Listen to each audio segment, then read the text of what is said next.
কতটুকু, আমি জানি মদিনা দূরে কতটুকু।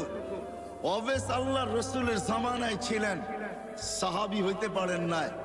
অবেস সাহাবী হবে তো হবে কি কইরা? মাকে রাইখা যাবে তো রাইখা যাবে কার কাছে?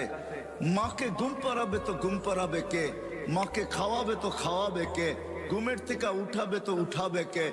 মার গোসল করাবে তো করাবে কে? মার সেবা করবে করাবে তো করবে কে?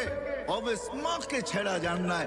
কেননা এটাও আল্লাহ রসুলের আদর্শের একটা আদর্শ, যে মা আর বাবা এটাও আল্লাহ রসুলের একটা আদর্শ। অবেস মাকে ধরা পড়া ছিল, সাহাবী হওয়ার সুযোগ পায় নাই, একটা আদর্শকে ধরা পড়া ছিল। বিদায় আল্লাহ অবেসকে চমকাইছে এতটুকু, বলছে বন্ধু অবেস সাহাবী হইতে পারে নাই, কিন্তু আমি আপনাকে বলতেছি বলা যান, যে অবেসকে পাবে সে যেন আপনার উম্মতের জন্য অবেসের হাত দুটা উঠাইতে বলে। কেননা অবেস হাত উঠাইতে দেরি, আমরা কবুল করতে দেরি করি না। কেননা অবেস আপনার একটা আদর্শ নিয়ে পড়া আছে, মা মা মা।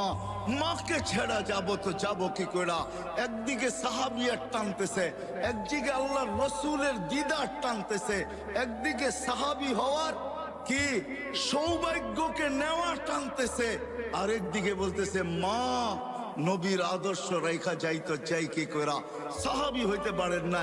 আল্লাহর রসুল বলছে ওমর কেউ পাবে না কিন্তু তুমি পাবে, আলী কেউ পাক আর না পাক তোমরা দুইজনে পাবে।